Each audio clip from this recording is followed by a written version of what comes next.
여러분, 성령 하나님께서 우리와 함께 계십니다. 믿으십니까? 여러분, 성령 하나님께서 우리와 함께 하시면 우리에게 어떤 일이 일어날까요? 어떤 일이 일어날 것 같습니까? 예. 예, 거짓말 못하고요.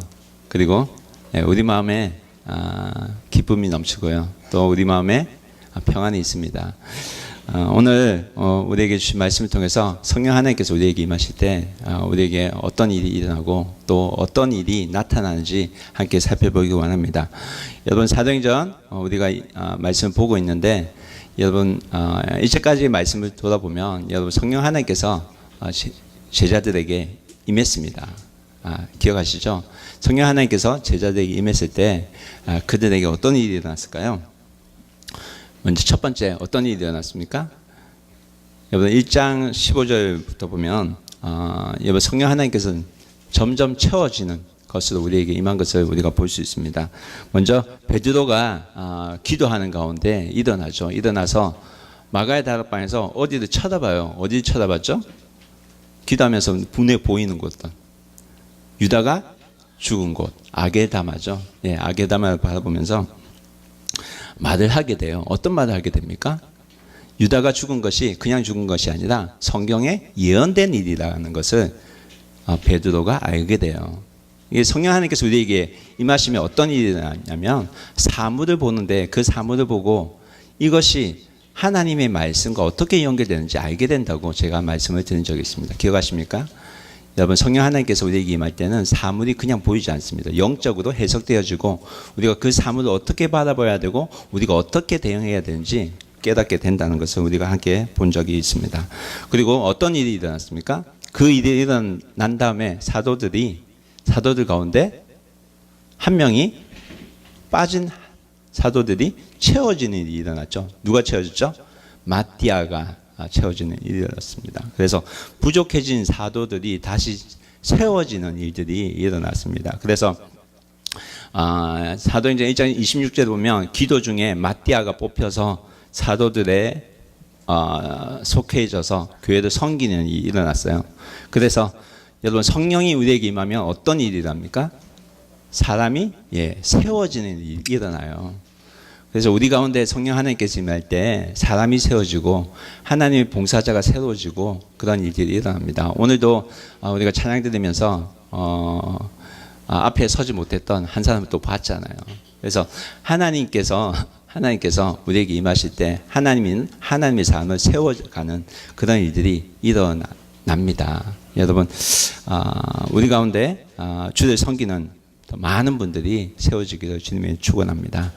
그리고 또 어떤 일이 일어났습니까? 다 같이 모여서 함께 기도하는 일이 일어났었죠. 마가의 다락방에 모여서 함께 그들이 기도했습니다. 근데 기도할 때 어떤 일이 일어났냐면 오순절, 그 기도할 때 그 날이 오순절 날이었죠. 바람 같은 소리가 들려지고 그래서 들려지는 일이 일어났고 하나님의 일하시는 것이 나에게 들려지는 일이 일어났어요. 그래서 하나님께서 직접 살아계시다는 것을 내가 알게 되었다는 겁니다. 그리고 불의 혀처럼 갈라지는 것이 각 사람에게 임하는 것을 우리가 보게 되었다고 성경은 기록하고 있습니다. 그래서 그들이 하나님의 일하시는 것을 보고 체험하고 들리고 하게 되면서 그들이 어떤 현상이 일어나겠죠? 각국 방언으로 말하기 시작했댔죠. 그래서 여러 성령이 말하게 하심을 따라 그들이 여러 나라의 언어로 말을 하게 되었다고 합니다. 그래서 그때에 왔던 사람들이 어디에서 왔댔죠? 설명드렸죠. 어디에서 왔어요? 각국에서 왔어요. 흩어져 있던 유대인들이 예루살렘에 다시 모였어요. 근데 어디에서 왔냐면 이미 흩어져 있던 그곳은 동서남북 전 세계에서 온 거예요. 근데 이들이 흩어져서 살았기 때문에 이미 그곳의 나라의 언어를 사용하고 있었던 사람이에요. 근데 이들이 모여서 기도하는데 이들이 각국 자기 나라의 말로 말하는 것을 듣기 시작했다고 성경 기록하고 있습니다. 어떤 일이 났어요? 외국어인데 외국어가 들리기 시작했다는 거예요. 소통이 되기 시작했다는 거예요. 커뮤니케이션이 이루어졌다는 거예요. 여러분, 이 말씀을 하면서 제가 말씀드린 게 있죠. 사람은 왜 소통이 안 되게 시작했죠? 사람이 높아지려고 했기 때문에. 그래서 바벨탑 사건이 생겼죠. 바벨탑을 세우니까 하나님께서 어떻게 하셨습니까? 흩으셨잖아요. 사람이 높아지려고 하니까 흩으셨잖아요. 여러분, 코 높은 사람하고 이야기하면 코 높다고 합니까? 여러분, 자존심이 강한 사람, 굉장히 자신감이 충만한 사람, 이런 사람하고 얘기하면 말이 잘 될 것 같아요. 잘 안 되는 거 느끼잖아요. 왜 안 됩니까? 높아지려고 하는 그 마음이 있기 때문에 여러분, 소통이 잘 안 되는 것을 우리가 느낄 수 있습니다. 여러분, 성령이 임하실 때 우리에게 어떤 일이 일어납니까?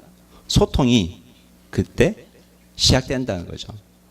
언어가 통하지 않더라도 소통이 시작된다는 거죠. 커뮤니케이션이 일어난다는 겁니다. 여러분, 우리가 예배를 드릴 때 각 여러 나라 사람들이 함께 모여서 예배 드릴 때가 있어요. 근데 어떻게 예배를 드립니까? 언어도 통하지 않는데. 그런데 함께 예배를 드리잖아요. 어떻게 그게 가능합니까? 성령 하나님께서 임하시기 때문에. 그래서 여러분, 성령 하나님께서 우리에게 임하시면 이러한 일들이 일어나는 줄 믿습니다. 여러분, 가정의 소통이 그대로 풀리고 소통이 일어나고, 그리고 막혔던 담이 무너지고, 그러한 일들이 성령이 임하실 때 우리에게 나타날 줄 믿습니다. 그런데 세상 사람들이 이러한 일을 볼 때 어떻게 느끼냐는 거죠. 세상 사람들이 어떻게 느끼죠? 13절 말씀 함께 보겠습니다. 함께 읽겠습니다. 시작. 또 어떤 이들은 조롱하여 이르되 그들이 세술에 취하였다 하더라. 뭐라고 합니까? 세상 사람들이 이 성령이 임하는 모습을 보고 이들이 뭐라고 평가를 했습니까? 술 취했다고 했죠. 세술에 취했다고 해요. 여러분, 성령님이 임하면 세상 사람들이 보기에는 세술에 취한 것처럼 보여진다고 합니다. 여러분, 오늘 성령님 하나님께서 어디에 계십니까? 어디에 계세요? 이 자리에 함께 계십니까? 믿으십니까? 여러분, 성령 하나님은 우리가 예수님을 영접할 때 우리 마음에 오십니다. 그래서 우리가 예수님을 받아들이면, 영접하면, 거부하지 않으면 성령 하나님께서 우리에게 오십니다. 그래서 성령은 이 일을 성령 하나님을 위해서 일어난 일이라고 우리에게 증거를 합니다. 그래서 고린도전서 12장 3절 이렇게 말씀하죠. 함께 읽겠습니다. 시작. 그러므로 내가 너희에게 알리노니 하나님의 영으로 말하는 자는 누구든지 예수를 저주할 자라 하지 아니하고, 또 성령으로 아니하고는 누구든지 예수를 주시라 할 수 없느니라. 성령으로 아니하고는 누구든지 예수를 뭐라고요? 주시라 할 수 없다고 성경 말하거든요. 그래서 여러분, 예수님을 주님을 영접한다는 건 뭐예요? 이미 성령 하나님께서 나에게 오셔서 일하시고 있다는 증거예요. 그래서 여러분, 예수님을 주로 모신다는 거는, 주로 모시는 사람들은 성령님이 이미 임한 사람입니다. 그런데 여러분, 여기서 예수님을 주로 모신다는 것은 어떤 의미일까요? 여러분, 예수님을 주로 모신다. 어떤 의미예요? 주님은 나의 주인입니다 라는 뜻이죠. 그러면 여러분, 나는 주님에게서 어떤 존재입니까? 뭐예요? 종이잖아요. 그렇죠? 종이죠. 근데 이 말은 예수님께 주님께서 그랬으니까 나는 종입니다. 주님께서 그랬으니까 나는 종으로 따르겠습니다 하는 거죠. 그런데 종이면 시키는 대로 다 해야 되는데, 그런데 전혀 관심이 없다면 어떻겠습니까? 관심이 없다면, 심지어 예수님께서 뭘 원하시는지 관심이 없으면 여러분, 어떨 것 같아요? 안 될 것 같지 않나요? 그렇죠? 안 될 것 같죠? 만약에 내가 예수님께서 원하시는 일이 관심이 없다면 예수님께서 나를 보고 뭐라고 하실까요? 뭐라고 하실까요? 너 좀 이상하지 않니? 말은 주라고 하면서 내가 말하는 건 하나도 안 하고, 여러분, 이상하다고 말씀하시지 않을까요? 그렇죠? 여러분, 교회 오래 다닌 분은 이 말 들은 적이 있을 거예요. 예수님께서 말씀하셨는데 주여 주여 하는 자마다 천국에 가지 못할 것이요. 들어본 적 있죠? 이 말이 무슨 뜻이에요? 천국에 가는 사람은 주여 주여 이름만 부르는 사람이 아니라 정말 주님을 주님 대접으로 대접하고 사는 사람을 말하는 거죠. 그래서 주님을 대접하고 사는 사람. 어떻게 대접? 주인으로 대접하고 사는 사람들을 말합니다. 그래서 여러분 우리는 사실 주님을 주인으로 대접하고 살아가야 하는 사람입니다. 그런데 어떤 사람이 이래요. 주님을 주님 대접하고 살면 내 인생은 어때요? 어떻게 해요? 내 인생은 없어요? 이렇게 묻는 분들이 계세요. 여러분 어떻게 생각하세요? 여러분 우리가 예수님을 영접하고 예수님을 주인으로 받아들이고 살아간다는 것은 예수님에게 잘된 일이 아니라 사실 나에게 잘된 일입니다. 왜냐하면 여러분 우리는 사실 젊은 시절 들어보면 내 자신을 믿고 살아가는 사람 많을 거예요. 그렇지 않나요? 조금씩 나이가 들면 어떻게 됩니까? 어떻게 됩니까? 난 나이가 안 들었는데요 하는 분이 계실지 모르겠지만 나이가 들면 내 힘이 약해지는 것을 느껴요. 체력이 안 되고 내가 아무리 공부하려고 해도 머리가 안 따라가는 걸 벌써부터 느껴요. 왜 그렇습니까? 사람은 완전하지 않기 때문에. 여러분 나이가 들면 여러분 긴장하고 살기 시작합니다. 왜 그렇습니까? 나의 한계를 알기 때문에. 여러분 교회에 처음 오시는 분들 보면 다 긴장하면서 있는 것을 보게 돼요. 왜 그런지 아세요? 처음 오신 분들 예수님 아직 잘 모르기 때문에 그래요. 그러나 여러분 우리 모습들 가운데 얼굴 보면 어떻습니까? 평안함은 느껴집니까? 안 느껴져요? 느껴져야 돼요. 그게 정상이에요. 왜 느껴져요? 예수님이 나의 삶을 책임져 주시기 때문에. 여러분 내가 주님을 주인을 모시고 산다는 것은 예수님이 내 삶을 책임져 주신다는 거예요. 그래서 내 마음대로 살지 않아도 예수님께서 인도해 주시기 때문에 내가 편하게 살 수 있다는 거예요. 예수님이 나의 삶의 백이 되어 주신다는 말입니다. 여러분 이거 좋은 거예요? 나쁜 거예요? 좋은 거예요? 나쁜 거예요? 좋은 거죠. 누가 내 인생의 백이 돼 준다고요? 예수님이에요. 그 예수님이 어떤 분이에요? 지극히 높으신 하나님의 아들입니다. 이 세상을 창조하신 하나님이거든요. 근데 그분이 내 인생의 백이 되어 주신대요. 내 인생을 이끌어 주신대요. 다만 내가 주님을 주님 대접하고 살면. 믿으십니까? 여러분 이러한 은혜가 우리 가운데 있기를 소원합니다. 여러분 부활하신 주님을 만난 제자들은 예수님을 주인으로 모시고 살기 시작했어요. 그래서 어떻게 했습니까? 예수님 말씀을 듣고 살았어요. 여러분 예수님께서 부활하셔서 하늘로 올라가시기 전에 제자들에게 하신 말씀이 있어요. 그게 뭡니까? 사도행전 1장 4절 말씀 기억하세요? 함께 읽겠습니다. 사도와 함께 모이사 그들에게 분부하여 이르시되 예루살렘 떠나지 말고 내게서 들은 바 아버지께서 약속하신 것을 기다리라. 기다리라고 했죠. 여러분 제자들이 어떻게 했나요? 순종했나요? 안 했나요? 이 말씀 순종했을까요? 안 했을까요? 했죠. 어떻게 했어요? 함께 모여서 기도했잖아요. 약속하신 것을 기다리면서 기도했어요. 그래서 하나님께서 예수님께서 주신 말씀이기 때문에 이들이 순종했습니다. 그래서 마가의 다락방에서 함께 모여서 뭐 했습니까? 기도했잖아요. 약속하신 것을 주실 때까지. 그 주실 때까지. 그날이 언제였어요? 오순절 날. 오순절 날에 예수님 하늘을 승천하시고 10일 후에 성령 하나님께서 찾아오신 것입니다. 그래서 여러분 성령 충만하게 된 것입니다. 여러분 예수님이 오시면 우리에게 성령이 임하세요. 그러나 우리에겐 성령 충만이 필요합니다. 어떤 분이 이거에 대해서 굉장히 혼동하는 분이 계세요. 예수님 믿으면 분명히 성령 하나님께서 오셨는데 왜 우리가 성령님을 계속해서 구해야 하나요? 이렇게 질문하는 분이 있어요. 어떻게 대답해야 됩니까? 구해야 돼요. 왠지 아세요? 우리가 완전하지 않기 때문에. 여러분 제자들은 이미 예수님을 주님으로 믿고 있는 자들이에요. 그러나 그들은 약속하신 것을 기다리라고 해서 약속하신 것을 기다리면서 성령 충만 위해서 기도했어요. 여러분 우리가 성령님을 여전히 계속해서 구해야 되는 것은 내가 내 삶을 자꾸 지배하려고 하는 모습이 내 가운데, 내 삶 가운데, 내 안에 있기 때문입니다. 이미 우리는 예수님이 인해서 구원을 받았지만 받았지만 구원이 완성된 것은 아니기 때문에 성령 하나님께서 우리 삶을 지배할 수 있도록, 그리고 우리가 말씀을 보고 기도하고 찬양을 드리며 예배 드리는 것입니다. 그래서 성령 하나님께서 오셔서 내 삶을 지배하셔서 성령 하나님께서 내 삶 가운데 드러나도록 우리가 살 수 있어야 하는 거예요. 그래서 여러분, 사도 바울이 성령에 대해서 설명하면서 어떻게 설명했냐면 고린도전서 12장 7절 말씀 함께 보겠습니다. 함께 읽겠습니다. 시작. 각 사람에게 성령을 나타나심은 유익하게 하려 합니다.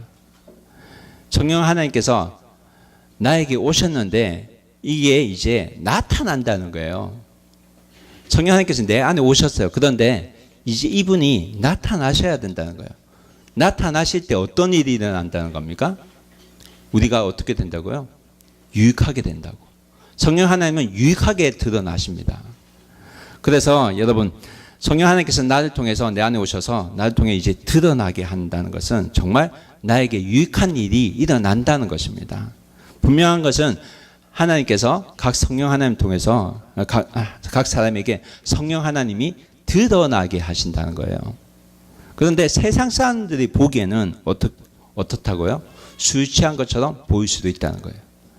그래서 사도행전 2장 13절 다시 보면 이들이 뭐라고 합니까? 이들을 보고, 성령에 취한 사람들 보고, 성령 하나님 은혜를 입은 사람들 보고 뭐라고 했어요? 새 술에 취했다고 했죠. 새 술에. 여러분, 어떻게 보면 성령 충만은 세상 사람들이 보기에 정말 술에 취하는 것하고 아주 비슷합니다. 여러분, 술 많이 먹으면 어떻게 되는 줄 아세요? 술 마시면 모르십니까? 술 많이 먹으면 말이 많아진다고 해요. 그렇지 않아요? 술 많으면 많이 많아집니다. 그런데 여러분, 성령 충만해도 우리가 말이 많아져요. 왠지 아세요? 누구 말이 많아져요? 내 이야기가 많아지는데 나에게 행하신 그 예수님의 일들을 증거하기 시작하는 일이 점점 많아집니다. 이것을 가리켜 간증이라고 합니다. 간증. 그리고 여러분 술 많이 마시면 어떤 사람이 있어요? 우는 사람들이 있죠. 왜 울어요? 술이 들어갔으니까 운다고 하는데, 여러분, 우리 가운데도 우는 사람 안 봤습니까? 보지 않습니까? 여러분, 설교 말씀 듣다가 우는 사람, 그리고 찬양을 드리다가 찬양 드리면서 우는 사람, 기도하면서 우는 사람. 왜 이런 일이 일어납니까? 성령 하나님께서 우리에게 임했기 때문에. 여러분, 또 술 많이 먹으면 어떤 사람이 보여요? 노래하는 사람 보지 않았습니까? 와, 노래하면 안 보여요? 나가보세요. 술 취해서 다니는 사람 노래 막 하고 다녀요. 막 계속 말을 해요. 무슨 뜻인지도 모르면서도 말을 해요. 여러분, 성령 충만하면 우리 입에서 말이 많아지고 또 우리 입에서 찬양이 나오는 거 아세요? 찬양이 흘러나오잖아요. 찬양이 끊임없이 되새김 되잖아요. 들어도 또 찬양하고 싶고. 그게 왜 그렇습니까? 성령 하나님께서 우리에게 은혜를 주시기 때문에. 여러분, 그러나 또 있죠. 술 많이 마시면 어떻게 돼요? 기마이가 좋아진다죠. 야, 오늘 내가 이거 다 살게. 내가 한턱 낼게. 이렇게 하잖아요. 왜 그래요? 제 정신이 아니니까. 여러분, 그래도 우리가 성령 충만하면 어떻게 돼요? 기마이가 좋아지잖아요. 내가 이거 해줄게. 내가 할게요. 제가 봉사할게요. 똑같지 않아요? 그런데 다른 게 있어요. 술을 많이 마시면 많이 마실수록 어떻게 돼요? 자세도 흐트러지고 걸음걸이도 비틀비틀해지고 결국 어떻게 행동합니까? 무례하게 행동하죠. 예의가 없어지죠. 하지만 성령에 취한 사람, 성령의 은혜를 입은 사람은 전혀 다른 모습이 됩니다. 오늘 제자들이 세상 사람들이 조롱한 제자들은 세출에 취했다고 세상 사람들이 말을 합니다. 단순히 취했다고 이들이 조롱한 것이 아니라 세술에 취했다고 비웃었어요. 세술에. 왜 그랬어요? 왜 그랬을까요? 세상에서 술 취한 자들과는 확연하게 달랐기 때문이죠. 그냥 술 취했다가 아니라 세술에 취했대요. 제자들이 갑자기 말은 많아졌지만 누구도 횡설수설하지 않았고 이상한 얘기하지 않았고 제자들의 자세도 점점 흐트러지지 않았고 오히려 예의를 더 차리고 그래서 사람들이 이해가 되지 않았기 때문에 그냥 술에 취했다고 안 하고 새 술에 취했다고 했어요. 새 술에. 여러분 성령 하나님께서는 우리를 통해서 드러나시는데 유익하게 드러나세요. 자세가 흐트러지거나 판단을 못하거나 그렇게 드러나게 하시지 않습니다. 여러분 우리를 결코 부끄럽게 하시지 않으시는 분이십니다. 결과적으로 보면 사실 이들이 받은 조롱은 결코 조롱이나 비난이 될 수가 없었어요. 왜 그런지 아세요? 그게 사실이었기 때문에. 성령이라는 새로운 술에 이들은 지배를 받고 있었기 때문입니다. 중요한 것은 제자들 비웃은 사람들조차도 부정할 수 없는 변화가 있었다는 거예요. 변화가. 여기서 우리가 알 수 있는 사실은 명확한 사실은 뭐냐면 성령 충만은 교회 안에서만 일어나는 것이 아니라 교회 밖에서도 일어난다는 거예요. 교회 밖에서도. 그래서 세상 사람들이 나를 봤을 때 그걸 알게 된다는 것입니다. 세상 사람들도 우리가 그냥 사람들과 예수님을 모르는 사람들과는 다르다는 것을 알게 된다는 거예요. 예수 믿었더니 이전과는 달라졌다는 것을 알게 된다는 겁니다. 여러분 때로는 세상 사람들이 이해가 안 되기 때문에 우리를 보고 예수 믿는 것을 가지고 조롱할 때도 있고 그리고 세술에 취했다고 말할 수도 있습니다. 그러나 정상적인 그리스도인이라면 여러분 아세요? 정상적인 그리스도인이라면 여러분 이러한 일들이 당연하다는 사실을 여러분 우리가 기억해야만 합니다. 여러분 구원받은 사람은 누구에게나 성령의 일하심이 드러납니다. 드러나요. 부흥회를 가야지만 우리가 성령 충만이 받는 것이 아니라 성령이 일어나는 것이 아니라 성령이 드러나는 것이 아니라 성령이 우리에게 찾아오시면 반드시 이러한 일이 일어난다는 것입니다. 그래서 여러분 각오하셔야 돼요. 조롱받을 일이 일어나요. 그러나 그건 전혀 이상한 게 아니에요. 하나님께서는 유익하게 드러나도록 하신다고 하셨습니다. 그래서 베드로가 이들을 향해서 다시 설명하기 시작해요. 뭐라고 설명합니까? 14절 15절 말씀 함께 읽겠습니다. 시작. 베드로가 11사도와 함께 서서 소리를 높여 이르되 유대인들과 예루살렘에 사는 모든 사람들아 이 일을 너희도 알게 할 것이니 내 말에 귀를 기울이라. 15절. 때가 제3시니 너희 생각과 같이 이 사람들이 취한 것이 아니라. 베드로가 뭐래요? 이 사람들은 취한 게 아닙니다. 취한 게 아닙니다. 이것을 설명하면서 뭐라고 해요? 때가 삼시라고 해요.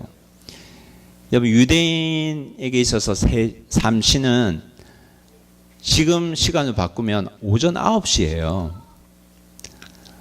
여러분 유대인들은 9시, 12시, 3시 이렇게 해서 경건한 유대인들은 기도를 했어요. 기도하는 시간에 술을 먹고 있겠냐는 거예요. 새벽 아침부터 모여서 술 먹고 이런 일을 하고 있겠냐고 도리어 베드로가 질문하고 있습니다. 그럼 뭐 때문이라는 거예요? 베드로가 설명하죠. 16절에서 18절까지 말씀. 함께 읽겠습니다. 시작. 이는 곧 선지자 요엘을 통하여 말씀하신 것이니 일렀으되 17절 하나님이 17절입니다. 하나님이 말씀하시기를 말세에 내가 내 영을 모든 육체에 부어주리니 너희 자녀들은 예언할 것이요 너희 젊은이들은 환상을 보고 너희 늙은이는 꿈을 꾸리라. 18절까지 읽겠습니다. 시작. 그때 내가 내 영을 내 남종과 여종들에게 부어주니 그들이 예언할 것이요. 베드로가 지금 뭘 말하고 있습니까? 말씀을 말하죠. 베드로가 바뀌었어요. 모든 현상은 말씀을 통해서 말해요. 베드로가 말하기를 오해하지 마세요. 이런 일들은 이미 구약의 예언자들의 입술을 통해서 약속하신 하나님의 약속이 성취되어져 가는 것입니다 라고 설명하고 있는 거예요. 이 사건은 하나님께서 이미 계획하신 거예요. 이것을 설명하고 있는 거예요. 이미 예언된 일이라는 것입니다. 근데 베드로가 이 요에서 인용할 때 여러분 요에서 2장 28절 인용했거든요. 그런데 28절부터 말씀을 인용하는데 여러분 요에서를 보면 거기에 첫 부분이 말세라고 표현되고 있지 않아요. 그 후에라고 표현하고 있어요. 그런데 베드로는 이 요에서를 인용하면서 말세라고 표현하고 있어요. 말세. 이 말은 뭐냐면 지금이 곧 마지막 날이고 종말의 때이기 때문에 하나님께서 약속하신 성령을 부어주시기 시작했다는 거예요. 그 후가 말세로 바뀌어져 있어요. 그러면 여러분 말세가 언제예요?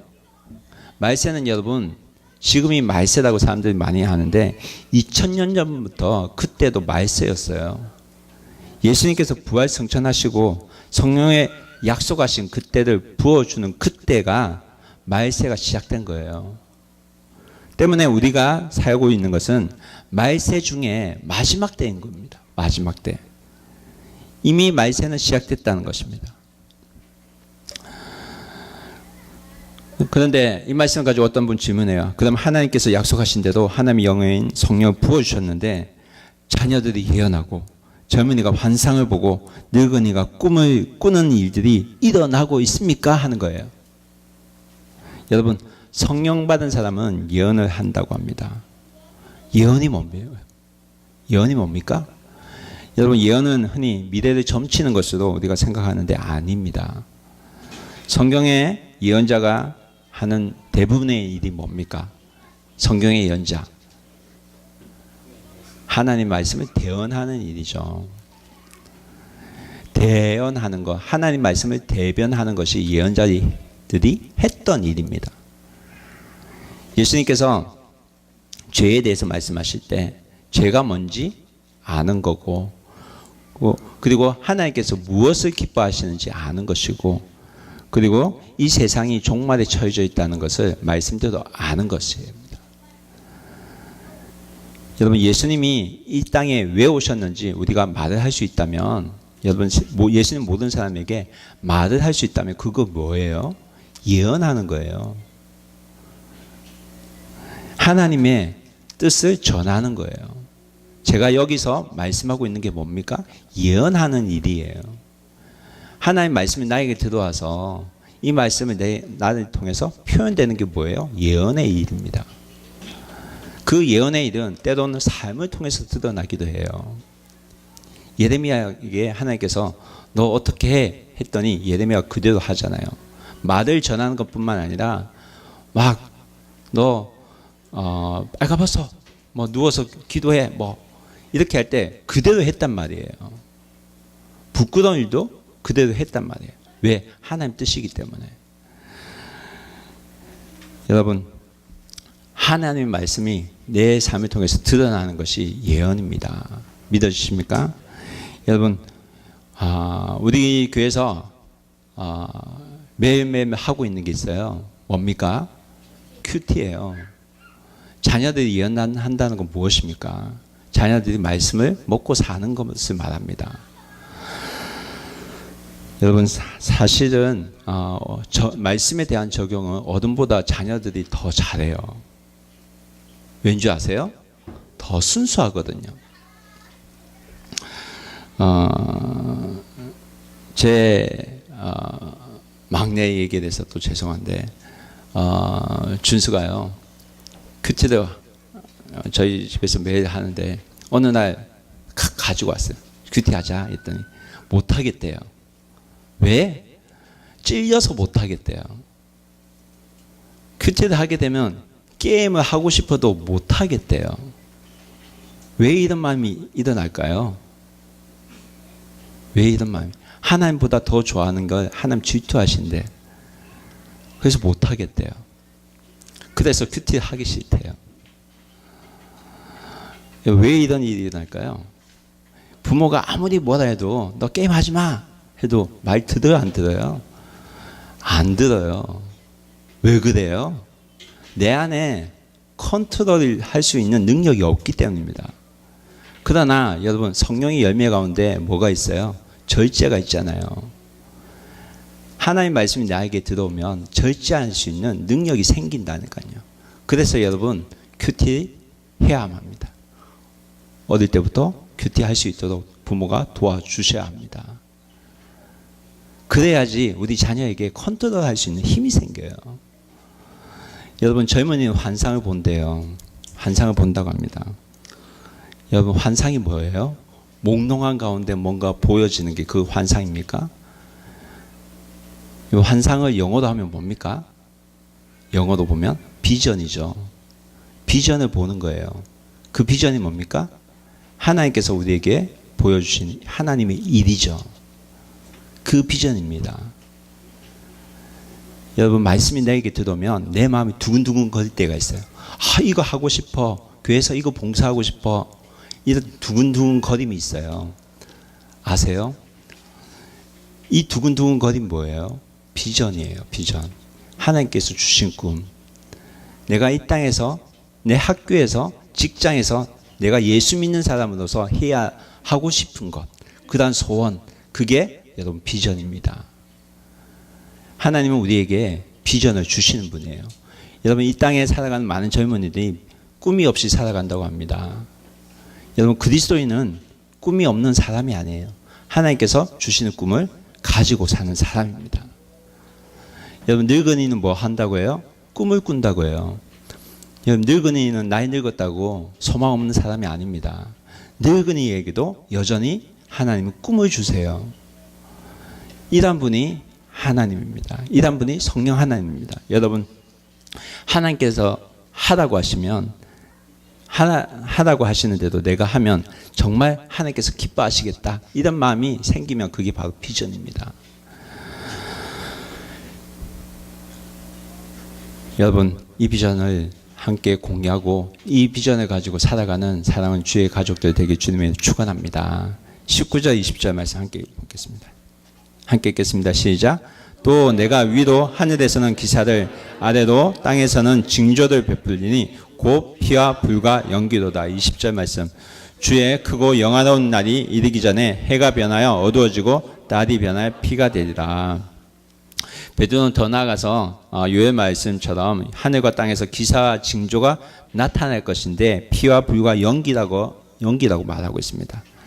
그리고 말하는 것이 뭐냐면 주님의 크고 영화로운 날이 이르기 전에 해가 변해 어두워지고 달이 변해 피가 된다고 해요. 그런데 여러분 요엘서 말씀을 보면 요엘서 31절 말씀은 여호와의 크고 두려운 날이 이르기 전에라고 해요. 두려운 날이 베드로에게 있어서는 크고 영화로운 날이래요. 어떻게 해석을 하면 될까요? 여러분 예수 믿지 않는 사람에게 이 땅의 종말은 있어서 이 땅의 종말은 크고 두려운 날이에요. 그러나 예수 믿는 사람에게 있어서는 크고 영화로운 날이에요. 이 말은 무엇을 뜻합니까? 이 땅의 종말에 이 세상의 종말에 뭐가 있다는 거예요? 심판이 있다는 겁니다. 여러분 해가 어두워지고 달이 변한다는 것은 종말 전에 일어날 대환란을 의미합니다. 그래서 예수 믿지 않는 사람에게 있어서 크고 두려운 날입니다. 그러나 우리는 영화로운 날이에요. 베드로는 지금 무엇을 말하고 있냐면 우리가 지금 종말의 때를 살고 있다는 것을 말하고 있습니다. 종말의 현상이 이게 있으니까 너희는 그것을 유심해서 봐라고 말하는 것이 아니라 이미 종말의 징조는 이미 나타나고 있다는 것을 말하고 있어요. 그래서 설사 종말이 지금 나타난다고 할지라도 닥친다고 할지라도 예수는 믿는 자는 뭐가 임한다고? 구원이 임한다고 베드로는 말하고 있는 것입니다. 그래서 21절 말씀 함께 읽겠습니다. 시작. 누구든지 주의 이름을 부른 자는 구원을 받으라 하였느니라. 주의 이름 부른 자는 구원을 받으리라. 종말의 때를 살고 있을지라도 주의 이름을 부른 자는 구원을 받는다고 우리에게 말씀하고 있습니다. 여러분 주의 이름을 부른다. 주의 이름을 부른 자는 구원을 받으리라. 여러분 주의 이름을 부른다는 뜻이 무슨 뜻일까요?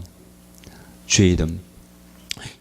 여러분 마태복음 16장에 13절을 보면 그쪽 말씀 보면 예수님께서 제자들 데리고 가이사랴 빌립보라는 지방에 데리고 가세요. 근데 그곳이 어디냐면 로마 황제 빌립의 이름을 딴 도시예요. 그래서 빌립이 그 도시의 주인이에요. 이 말은 뭐냐면 그때에 그곳에는 빌립을 우상으로 세워준 신전이 있었어요. 그 신전 앞에 제자들 데리고 가시고 데려가셔서 묻는 거예요. 사람들이 인자를 누구라고 하느냐. 그래서 제자들이 뭐라 합니까? 어떤 사람은 세례 요한이라고, 어떤 사람은 당신을 엘리야라고 합니다. 어떤 사람은 에레미야 선지자 중에 하나라고 합니다. 그랬더니 제자들에게 예수님 묻죠. 너희는 그러면 나를 누구라고 하냐? 너희에게 있어서 나는 어떤 존재이냐라고 물으시죠. 그때 베드로가 대답합니다. 뭐라고 합니까? 주는 그리스도시요 살아계신 하나님의 아들이다. 그때 예수님께서 하신 대답이 말씀이 이거예요. 마태복음 16장 17절 말씀. 예수께서 대답하여 이르시되 바요나 시몬아 내가 복이 있도다. 이를 내가 알게 한 이는 혈육이 아니요 하늘에 계신 내 아버지다. 주를 그리스도라고 고백한 것은 베드로 너 자신이 한 것이 아니라고 해요. 누가 하게 한 것입니까? 하늘에 계신 너희 아버지가, 성령 하나님께서 하게 하신 것이란 겁니다. 여러분, 성령께서 예수님을 주로 고백할 수 있도록 하셨기 때문에 우리가 예수님을 주로 고백할 수 있다는 사실을 믿으시기 바랍니다. 여러분, 그러면 우리가 주의 이름을 부른다는 것은 무슨 뜻입니까? 하나님께서 함께 하셔서 주님을 그리스도라고 고백할 수 있게 되었다는 거예요. 성령 하나님께서 함께 하시기 때문에 주를 그리스도로 고백할 수 있게 되었다는 것을 말하고 있는 겁니다. 여러분, 성경에서 처음으로 하나님의 이름을 불렸을 때가 언제인 줄 아세요? 창세기에 나와요. 창세기 4장 25절부터 26절 말씀 한번 찾아보겠습니다. 창세기 4장 25절 함께 읽겠습니다. 시작. 아담이 다시 자기 아내와 동침하여 그가 아들을 낳아 그 이름을 셋이라 하였으니 이는 하나님이 내게 가인이 죽인 아벨 대신에 다른 씨를 주셨다 함이며 26절 셋도 아들 낳고 그 이름을 에노스라 하였으니 그때에 사람이 비로소 여호와 이름을 불렸더라. 가인이 여러분 아벨을 죽여요. 그 사건 아시죠? 가인이 어떤 사람이었어요? 아벨이 어떤 사람이었어요? 여러분 누가 하나님 편이었어요? 아벨은 어떤 제사를 드렸습니까? 마음을 다해 드렸죠. 가인은 형식적으로 드렸어요. 형식적으로 살았어요. 형식적인 신앙생활을 했던 사람입니다. 그런 가인이 아벨을 어떻게 합니까? 죽여버리죠. 죽여버려요.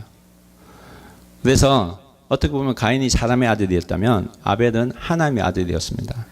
그런데 가인이 동생 아벨을 죽이자 하나님께서 다른 씨로 셋을 주세요. 하나님의 사람을 다시 허락하세요. 그래서 셋이 이 땅에서 하나님의 사람으로 살게 됩니다. 그런데 셋이 아들을 낳고 그 이름을 에노스라고 짓습니다. 에노스. 그때부터 사람들이 여호와 이름을 불렸다고 성경 기록하고 있어요. 여러분, 에노스라는 이름은 셋의 아들의 이름이기도 하지만 사실 에노스에 대한 그 원어의 뜻을 보면 더럽다, 병들다, 죽을 수밖에 없다, 깨어지기 쉽고 약하다는 뜻이에요. 셋은 에노스를 낳으시기에 하나님께서 보시는 인간은 정말 죽을 수밖에 없는 나약한 존재라는 것을 그 사실을 깨닫게 됩니다. 자신의 한계를 깨닫게 되자 그는 하나님을 찾을 수밖에 없었어요. 그래서 그때부터 여호와 이름을 부르기 시작했습니다. 그때부터 예배를 드리기 시작했어요. 여러분, 이 땅에는 소망이 없다는 것을 성경은 이때부터 말하고 있는 것입니다. 하나님 외에는 이 땅에 참 소망이 없다는 것을 말합니다. 여러분, 우리가 주의 이름을 부른다는 것은 이 땅에 소망을 두는 것이 아니라는 거예요. 그래서 내 능력과 내 힘으로는 내 자신을 구원할 수 없기 때문에, 내가 죄인이라는 사실을 알기 때문에 성령의 도우심으로 인하여서 내가 주님을 주로 고백하고 다시 살겠다는 겁니다. 여러분, 예수님 누구세요? 예수님은 왜 이 땅에 오셨습니까? 우리를 뭐 하기 위해서? 구원하기 위해서. 죄에서 구원하기 위해서. 죄로 인해 죽을 수밖에 없는 사람을 하나님께서 주신 은혜로 우리를 구원하기 위해서 이 땅에 오셨습니다. 그래서 어떻게 하셨어요? 이 땅에 오셔서 십자가에 달려 돌아가시고 3일 만에 부활하셨어요. 죽음을 이기시고 부활하셨습니다. 그래서 다시 사신 이 예수님을 주님으로 믿는 자마다 하나님께서는 영원한 생명을 주시겠다고 약속하셨어요. 그래서 여러분 요한복음 3장 16절 여러분 다 아시죠? 하나님이 세상을 이처럼 사랑하사 독생자를 주셨으니 이는 그를 믿는 자마다 멸망치 않고 영생을 얻게 하려 하심이라. 여러분, 우리가 주님의 이름을 부른다는 것은 영원한 생명이 우리에게 주어졌다는 것입니다. 여러분, 왜 우리가 그리스도인이라고 불려집니까? 그리스도가 내 삶 가운데 찾아오셔서 내 삶을 통해서 드러나기 때문입니다. 사람들은 나를 볼 때 이상하게 볼 수도 있어요. 술 취했다고 말할 수도 있어요. 하지만 내 모습을 통해서 그것은 그리스도가 드러나기 때문이라고 성경 우리에게 말합니다. 그리스도가 이 땅에서 드러난다는 것은 내가 이 땅의 소망이 된다는 거예요. 여러분, 이 땅의 소망으로 살고 있음을 여러분 믿으시기 바랍니다. 옆에 분들에게 말할게요. 당신이 이 땅에 참 소망입니다. 여러분이 소망입니다. 소망으로 살고 계시잖아요. 여러분, 예수님을 주님으로 모시고 살면 세상에 드러날 수밖에 없습니다. 빛은 숨겨질 수가 없습니다. 그래서 그리스도인은 숨어서 신앙생활 하는 사람이 아닙니다. 숨어서 혼자 신앙생활 하신다는 분은 바른 신앙생활 하시는 분들이 아닙니다. 여러분, 사도행전은 주님의 부르심을 받은 사람들이 이 땅에서 어떻게 살아갔는지, 세상에서 어떻게 드러나게 되었는지에 대해 기록한 역사입니다. 이 말은 신약시대뿐만 아니라 지금도 계속해서 이 사도행전은 일어나고 있다는 것을 여러분 아셔야만 합니다. 여러분, 말씀 맺겠습니다. 예수님을 주님으로 모신 사람은 성령 하나님께서 함께 계시고 함께 일하고 계신다는 사실을 믿어야만 합니다. 뿐만 아니라 지금도 성령 하나님께서는 말할 수 없는 탄식으로 나를 위해서 간구하고 있다는 사실도 여러분 기억하시기 바랍니다. 무엇을 위해서 간구할까요? 우리가 이 땅에서 예수님의 증인으로 잘 살아갈 수 있기를 간구하고 있는 것입니다. 왜냐하면 지금 이때가 종말을 살아가고 있기 때문에, 주님의 재림이 가까이 오고 있기 때문에, 그 사인으로 베드로가 했던 말이 종말이 이미 시작되었기 때문에 예수님의 증인으로 살아갈 자들이 이 땅의 소망으로서 이 땅에서 예수님의 빛으로 살아갈 것이라고 오늘 말씀을 통해서 우리에게 전하고 있습니다. 여러분, 오늘도 성령 하나님께서 우리와 함께 계신 믿습니다. 우리의 자녀들을 통해서 오늘도 하나님께서는 예언할 것이고, 그리고 우리 청년들을 통해서 하나님께서 비전을 보게 할 것이고, 우리 늙은이에게도 꿈을 꾸게 할 것입니다. 오늘도 성령님은 우리를 통해서 교회 안에뿐만 아니라 교회 밖에서도 세상에서도 드러나게 하실 것입니다. 세상은 이런 우리를 보고 조롱할지라도 여러분, 우리는 술 취한 것이 아닙니다. 베드로는 술 취한 것이 아니라고 했습니다. 그것이 성령 하나님께서 드러나게 하신 일이라고 베드로는 전했습니다. 여러분, 세상은 우리를 거부하지 못합니다. 왜냐하면 성경은 오늘도 우리에 대해서 우리가 어떤 사람인지에 대해서 말하고 있기 때문입니다. 여러분, 우리는 어떤 사람입니까? 예수님을 증언하는 사람, 예수님의 증인으로 이 땅에서 사는 사람입니다. 오늘도 우리를 통해서 하나님께서는 이 세상에 예수님을 드러내기를 원하시는 줄 믿습니다. 이것이 예수님께서 우리에게 주신 비전임을 믿습니다. 종말의 시대를 살아가는 우리가 이 비전을 우리 삶 전체를 통해서 드려지는 교회가 되기를 주님의 이름으로 축원합니다.